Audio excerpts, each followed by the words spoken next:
We are starting with another topic of OR, transportation.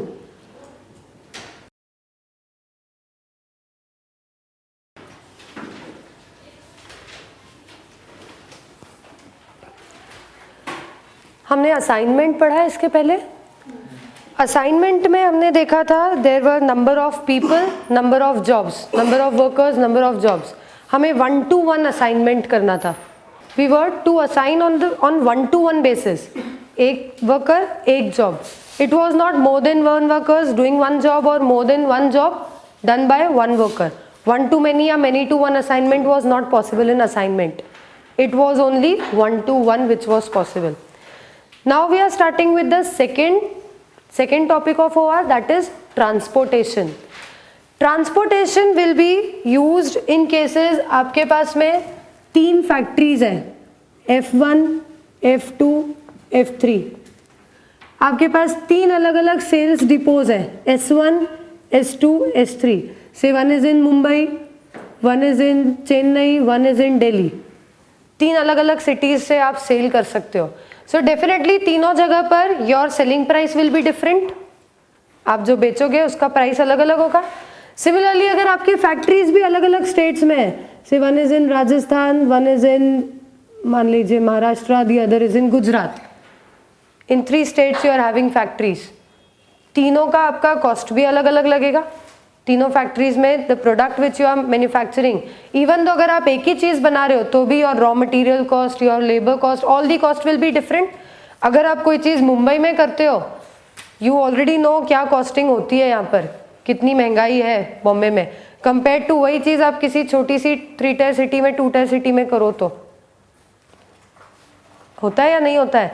आप यही चीज़ अगर सूरत में बनाओगे, कोई एक जो आप प्रोडक्ट इधर बना रहे हो वही मैन्युफैक्चरिंग आप सूरत में करो या उससे भी और छोटी सिटी से आप इलाहाबाद या समवेयर अराउंड इन बिहार और यूपी आप अगर कोई चीज़ बनाने जाओ, वहाँ पर the costing would be too less. आपको लेबर सस्ता मिलेगा, आपके जो भी रेंटल कॉस्ट वगैरह होते हैं दे will B cheaper. Every cost is cheaper.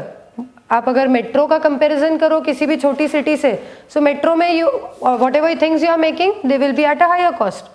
आप किसी विलेज में जाके अपनी फैक्ट्री सेटअप करो, वहाँ पर डेफिनेटली आप सस्ते में बना पाओगे. मेन थिंग इज लेबर सस्ता मिलेगा. करेक्ट. सो दैट मीन्स अगर हमारी फैक्ट्रीज 3 अलग अलग जगह पे हैं तो तीनों जगह पर हमारा कॉस्टिंग अलग अलग होगा. अगर हम सेल्स 3 अलग जगह पर कर रहे हैं तो तीनों जगह पर हमारा प्राइसिंग भी अलग अलग होगा. Okay. Now the question arises, हम कौन सी फैक्ट्री के गुड्स को कौन से वाले सेल्स डिपो पे भेजें ताकि हमारा प्रॉफिट मैक्सिमाइज हो सके. इन फैक्ट्रीज पे मैन्युफैक्चरिंग कॉस्ट तो हमें लग रहा है, उसके अलावा we are also incurring transportation cost. अगर आप F1 से S1 पे गुड्स भेजोगे, ट्रांसपोर्टेशन कॉस्ट कुछ और होगा. राजस्थान के गुड्स अगर मुंबई आएंगे, transportation cost will be higher. Maharashtra में किसी और सिटी में अगर गुड्स बन रहे हैं और वो मुंबई आएंगे, transportation cost will be definitely lower, क्योंकि आप पास में ही ट्रांसपोर्ट कर रहे हो. So one thing is selling price is different, the other is production cost are different, and the third thing is transportation cost are different. एक factory से एक सेल्स डिपो तक जाने का ट्रांसपोर्टेशन कॉस्ट अलग अलग होगा. F1 से S1 का कुछ और होगा, F1 से S2 का कुछ और होगा, F1 से S3 का कुछ और होगा. सिमिलरली F2 से भी तीनों का अलग अलग ट्रांसपोर्टेशन कॉस्ट होगा. एज अ बिजनेसमैन आप क्या चाहोगे, किस तरह से आप अपने गुड्स को ट्रांसपोर्ट करो, किस तरह से कौन से गुड्स आप कौन से सेल्स डिपो पे भेजो. Any combination which will reduce your cost. आप कॉस्टिंग पढ़ी इसलिए रहे हो. Every topic will teach you the same thing, cost reduction. हर चीज आपको सिर्फ कॉस्ट रिडक्शन ही सिखा रहा है. So in this case also you will try and make that possible combination. आप इस तरह से अलॉटमेंट करोगे कि आपका total transportation cost is minimized, lowest हो वो. Total cost in fact, not total transportation cost, total profitability बढ़े और हमारा टोटल कॉस्ट मिनिमाइज हो जाए. करेक्ट. अब ऐसा नहीं होता है कि अगर मान लीजिए मुझे S1 पे, these are the sales depots, तो यहाँ पर आपको डिमांड गिवन होगी. सेल्स डिपो पे मेरी 10 यूनिट्स की डिमांड है S1 पे, S2 पे 15 की और S3 पे 30 की। ओके, जो फैक्ट्रीज हैं वहां पर मेरा प्रोडक्शन क्या इतना ही रहेगा 10, 15, 30? क्या इसी रेशियो में रहेगा? ये कंपलसरी है? नहीं, फैक्ट्रीज तो अलग अलग प्रोडक्शन कैपेसिटी की होंगी ना। This demand is driven by the market forces. किस सिटी में किस तरह का एनवायरनमेंट है, कैसा मार्केट है, उसके बेसिस पे ये डिमांड डिफाइन होगी। जबकि प्रोडक्शन या मेरी अवेलेबिलिटी या supply will be dependent on मैंने फैक्ट्री जो सेटअप करी है उसमें कितनी कैपेसिटी है। Correct? Now in this case unlike assignment में हमने क्या पढ़ा था? एक से एक को असाइन करना है। अगर F1 है तो वो सिर्फ S1, S2 या S3 तीनों में से किसी एक पे ही गुड्स भेजेगा, F2 किसी एक पे भेजेगा और F3 किसी एक पे भेजेगा। अगर 1-to-1 असाइनमेंट हो ना, 1-to-1 आपको अलॉट करना हो, एक फैक्ट्री से एक ही सेल्स डिपो में गुड्स जाएंगे, अगर ऐसा है, in that case we can use assignment. तब हम डायरेक्टली असाइनमेंट यूज कर सकते हैं, जो हमने किया भी है। आप आज घर जाके देखना, असाइनमेंट का जो फर्स्ट क्वेश्चन हमने किया था, हमें डिमांड दी हुई थी तीनों पे 10-10-10, सप्लाई भी तीनों पे 10-10-10 ही था। This was the first question. In that case जब सब जगह 10 ही यूनिट्स की डिमांड है सब जगह 10 यूनिट्स ही हमें सप्लाई भी मिल रहा है, 1-to-1 अलॉटमेंट हो जाएगा। करेक्ट? लेकिन एक्चुअली ऐसा होता नहीं है। अब हम उन केसेस पे आ रहे हैं जहां पर हमारी डिमांड और सप्लाई वेरिएबल चलेगी। हर सेल्स डिपो की डिमांड अलग होगी, हर फैक्ट्री की सप्लाई अलग होगी। अगर मान लो scenario is like this, 10, 25, 40, this is 15, 20, this is 35, 30 and again 30, total 75 and 75। Total हमारी डिमांड 75 है, टोटल हम प्रोडक्शन भी 75 कर रहे हैं, लेकिन डिमांड तीन अलग अलग आउटलेट्स पे 10, 25 और 40 है, सप्लाई है 15, 30 and 30।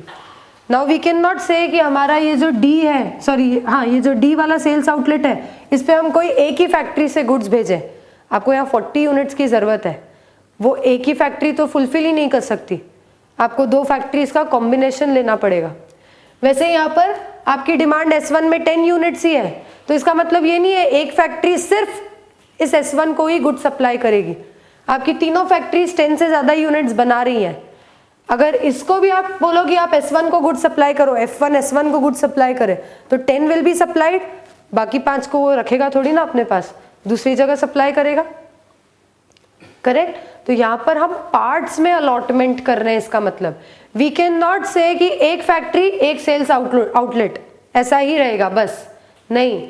One factory can give goods to more than one sales outlet. जैसे यहाँ पर अगर किसी भी फैक्ट्री को S1 के पास गुड सप्लाई करने हैं तो S1 के साथ किसी और को भी करने ही पड़ेंगे, सिर्फ S1 पे उनका पूरा सप्लाई खत्म नहीं होता है।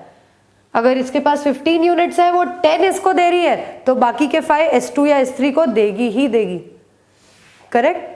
So the allotment is 1 to many या फिर many to 1। एक ही फैक्ट्री एक से ज्यादा सेल्स आउटलेट को गुड्स सप्लाई कर सकती है, या फिर एक ही सेल्स आउटलेट एक से ज्यादा फैक्ट्री से गुड्स मंगवा सकता है। ये आया समझ में? तो इसलिए हम यहाँ पर असाइनमेंट को अप्लाई नहीं कर सकते। ऑल्दो बेसिक सेम ही है, असाइनमेंट में भी आप क्या कर रहे थे, हम दो चीजों को आपस में कॉम्बिनेशन डिसाइड कर रहे थे, वन वर्कर वन जॉब, उनका कॉम्बिनेशन ही हम सेट कर रहे थे। अभी भी we are setting the combination only, किस फैक्ट्री से कौन से सेल्स आउटलेट पे गुड्स जाएंगे। लेकिन अब यहाँ पर 1 to 1 नहीं होगा, it will be 1 to many और many to 1। पार्ट्स में अलॉटमेंट हो सकता है, दैट इज वाई असाइनमेंट अब एप्लीकेबल नहीं है। सो फॉर दिस केस हमारे पास स्पेशल टेक्निक है which is called as transportation technique, जिसमें हम 3 अलग अलग मेथड सीखेंगे टू फाइंड ऑप्टिमम हमारा असाइनमेंट या अलॉटमेंट कैसा होगा, जिससे हमारा टोटल कॉस्ट रिड्यूस हो जाए या हमारी टोटल प्रॉफिटेबिलिटी बढ़ जाए। ये समझ में आया सभी को? ये क्लियर है? This is a typical kind of questions लगभग ऐसे ही होते हैं। आपको इस तरह का एक टेबल दिया जाएगा, हर एक का एलिमेंट आपको बताएगा। अगर आप F1 से S1 पे गुड सप्लाई करते हो, फैक्ट्री 1 से सेल्स आउटलेट 1 पे अगर आप गुड सप्लाई कर रहे हो तो ये आपको कितना कॉस्टिंग पड़ रही है, से इट इज 5 रुपीज।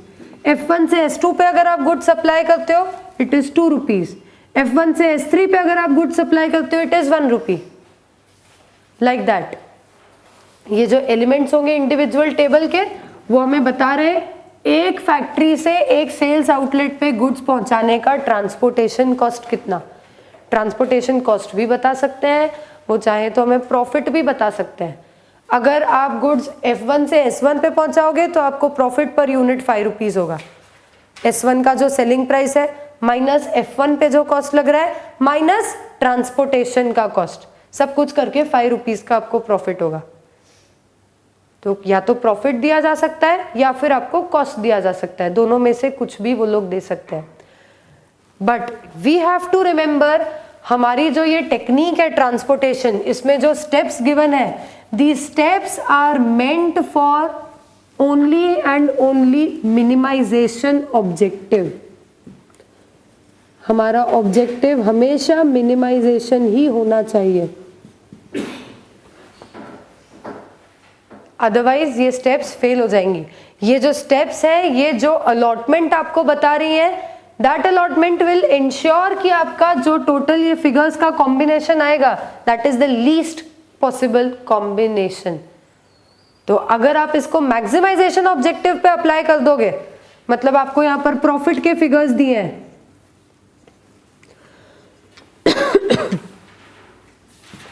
ये प्रॉफिट के फिगर्स अगर है, मान लो these are profit per unit figures, आप इन पे ये स्टेप्स अप्लाई कर दोगे तो आपको वो कॉम्बिनेशन निकाल के देगा जिससे प्रॉफिट लीस्ट हो जाए, and you are not interested in to that. आपको प्रॉफिट मैक्सिमाइज करना है, मिनिमाइज नहीं करना है। ये जो स्टेप्स हैं they are specially designed for minimization objective. इनसे जो भी कॉम्बिनेशन निकल के आएगा वो आपको इन फिगर्स का टोटल मिनिमम करके देगा। सो दैट्स वाई यहां पर हमेशा कॉस्ट ही होना चाहिए। इन केस यहां पर प्रॉफिट है, प्रॉफिट होता है तो हम क्या करते हैं, अपॉर्चुनिटी लॉस मैट्रिक्स बनाते हैं। ये हमने असाइनमेंट में भी किया है, वहां पर भी सेम यही था। मिनिमाइजेशन अगर ऑब्जेक्टिव है इट्स ओके, मैक्सिमाइजेशन ऑब्जेक्टिव है converted into opportunity loss matrix.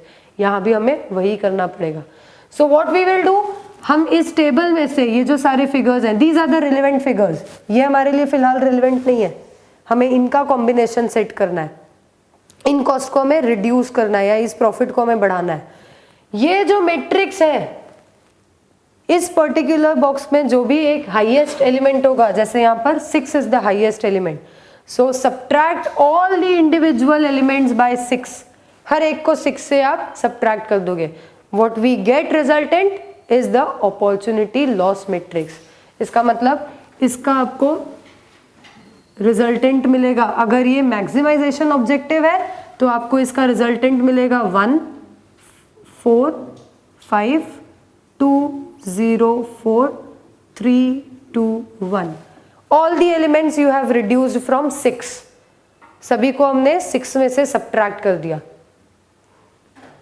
Okay अब ये जो आया ना हमारा मैट्रिक्स, ये बोलता है कि आप इसको मिनिमाइज, इसके फिगर्स जब मिनिमाइज होंगे तब इसके फिगर्स मैक्सिमाइज होंगे। When this will be minimized this will automatically be maximize, क्योंकि ये डिफरेंस है, डिफरेंस जितना कम होगा उतना ये ज्यादा होगा। तो अगर ये मैक्सिमाइजेशन ऑब्जेक्टिव था, इसका ऑब्जेक्टिव अब मिनिमाइजेशन हो जाएगा। तो हमारा पहला स्टेप, हमें इंश्योर करना है that the matrix is with minimization objective. अगर ऑब्जेक्टिव मिनिमाइजेशन नहीं है, मैक्सिमाइजेशन है, in that case we will have to convert it to opportunity loss matrix.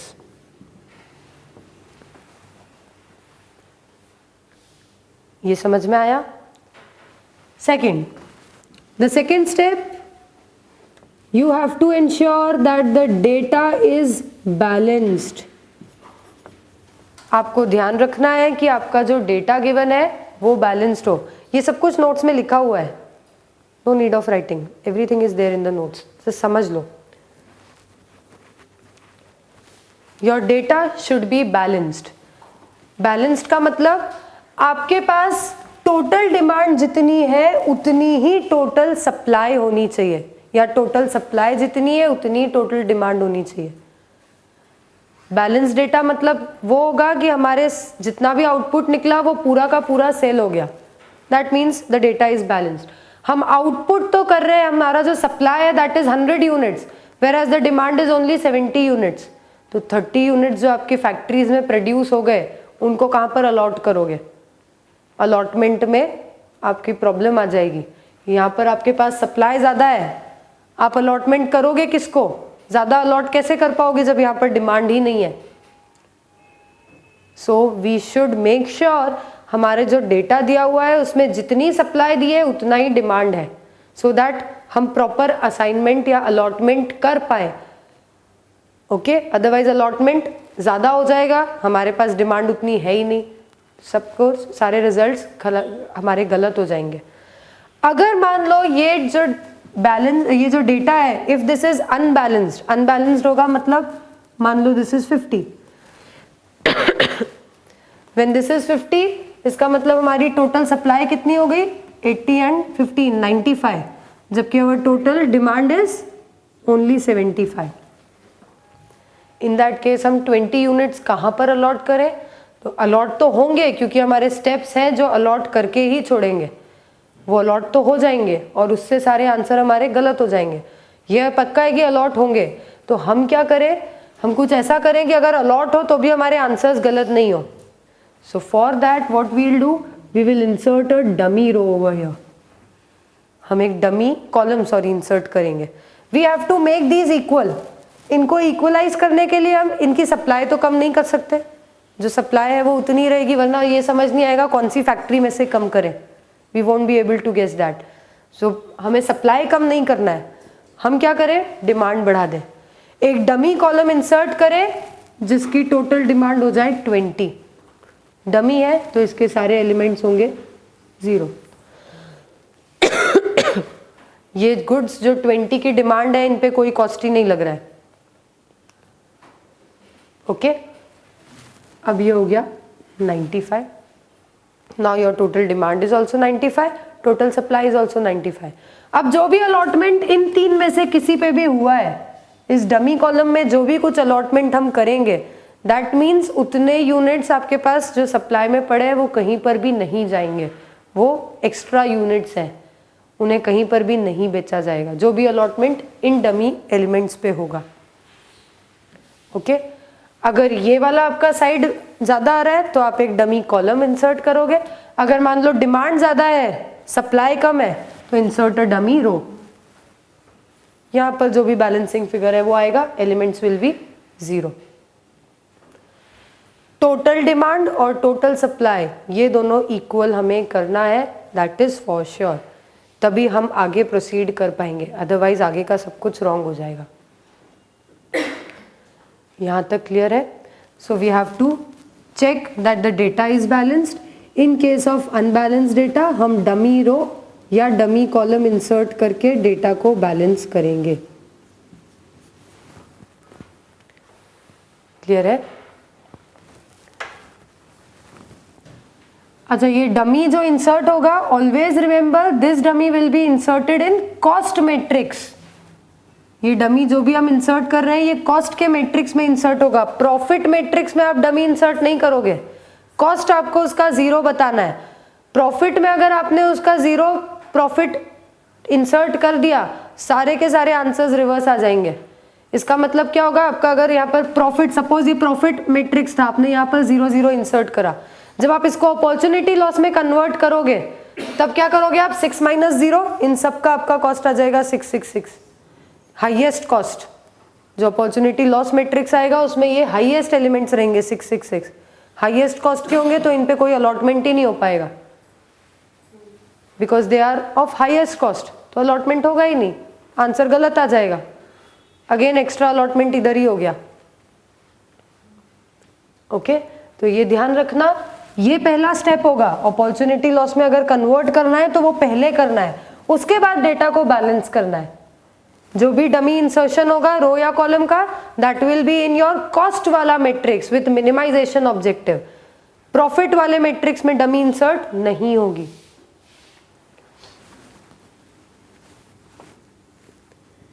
Next step is to find initial basic feasible solution। Initial basic feasible solution, जिसको हम short में IBFS बोलते हैं। This will be the initial solution, पहला solution जो आएगा। ये solution find करने के लिए we have 3 methods. First is north west corner rule,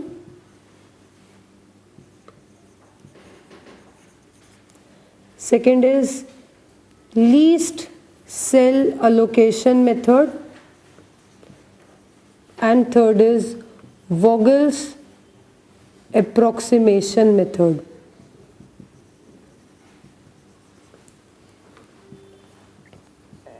जिसको कहा जाता है वैम, Vogel's approximation method। 3 मेथड हैं जिनसे हम ये IBFS फाइंड करते हैं। The most important is the last one, Vogel's approximation। ये दोनों बहुत इजी हैं और इन दोनों के आंसर्स मोस्टली गलत ही होते हैं। The allotment which we arrive from these 2 methods generally that will not be your optimal solution, आपको फिर उसको वापस चेंज करना पड़ेगा। So we will mostly follow this only. जब भी क्वेश्चन आएगा हम Vogel's approximation मेथड ही फॉलो करेंगे, अनलेस एंड अनटिल क्वेश्चन में स्पेसिफिकली इन दोनों का नाम दिया है। ओके एक एक करके हम देखते हैं मेथड्स को। First method is north west corner rule. North west corner rule बोलता है, आप अपना ये बॉक्स देखो, इसमें देखो which is the north west cell. कौन सा है north west cell? 5। This is the north west cell. इसमें make the first assignment, north west corner rule. North west corner ये है, पहला असाइनमेंट इसमें करो। इसमें कितना असाइनमेंट पॉसिबल है? तो आपकी डिमांड 10 यूनिट्स है, सप्लाई 15 यूनिट्स है, तो आप मैक्सिमम 10 ही असाइन कर सकते हो। So a lot 10 units over here. जैसे ही आपने 10 यहाँ पर असाइन किए, S1 की पूरी डिमांड खत्म, तो अब S1 में फर्दर कोई भी अलॉटमेंट नहीं होना है। F1 में 15 में से 10 यूनिट चले गए, अब बचे सिर्फ 5। Okay only 5 are left. तो अब आप F1 और S2 और S3 पे ये 5 यूनिट्स ही बेच सकते हो। 10 आपके खत्म हो चुके हैं। अब ये वाला कॉलम हमारा खत्म हो गया। Now see the resultant matrix. ये कॉलम खत्म, अब इसमें और कोई असाइनमेंट नहीं होना है, ना इधर कहीं पर भी कोई असाइनमेंट नहीं हो पाएगा क्योंकि डिमांड एग्जॉस्ट हो चुकी है। Now we will see the resultant box. This is the resultant box. इसका नॉर्थ वेस्ट कॉर्नर 2, अब इसमें असाइनमेंट कर दो। ओनली 5 यू कैन डू, 5 या 25 दोनों को कंपेयर करके जो मिनिमम होगा वही हम असाइन कर सकते हैं। 5 जैसे ही इसमें हुआ, इसमें से 5 यूनिट्स खत्म, अब 20 यूनिट्स की डिमांड अभी भी बाकी है जो हमें बाकी दोनों फैक्ट्रीज से मंगाने हैं, और इसका पूरा का पूरा सप्लाई खत्म। इसका सप्लाई खत्म तो अब फर्दर इस रो में कोई अलॉटमेंट नहीं हो सकता। ये रो भी कैंसिल, ये रो कैंसिल हो गई, तो अब हमारे पास बचा ये वाला मैट्रिक्स, सिर्फ इतना सही बचा है। इसका नॉर्थ वेस्ट कॉर्नर 6 पे हम 20 और 30 मतलब 20 वी कैन असाइन। 20 असाइन किया, ये 0 हो गया, यहाँ बचे 10। ये 0 हुआ मतलब S2 की डिमांड खत्म, तो S2 में अब और कोई अलॉटमेंट नहीं करना है, ये कैंसिल। अब हमारे पास बचा है F2 में 10 यूनिट्स है, F3 में 30 यूनिट्स है, और S3 की टोटल डिमांड है 40। तो डायरेक्टली हम असाइन कर सकते हैं जो भी बैलेंस है, 10 ओवर हियर, 30 ओवर हियर।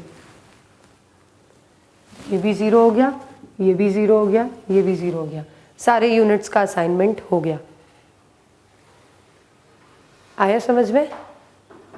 ये क्लियर है? This is the north west corner rule. Simple है, ये दोनों मेथड्स ही बहुत सिंपल है बट जनरली यूज नहीं होती।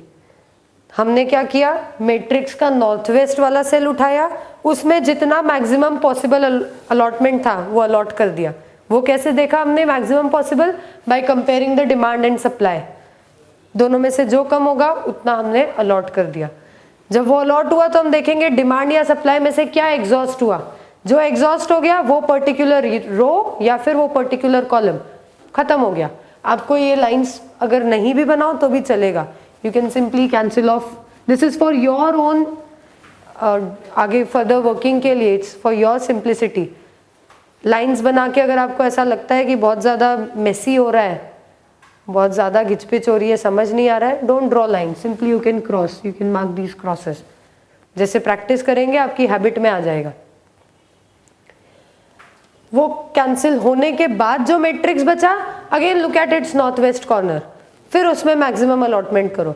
Like this recur the cycle, go on with the same steps continuously जब तक सारी सप्लाई और सारी डिमांड एग्जॉस्ट नहीं हो जाती। क्लियर है?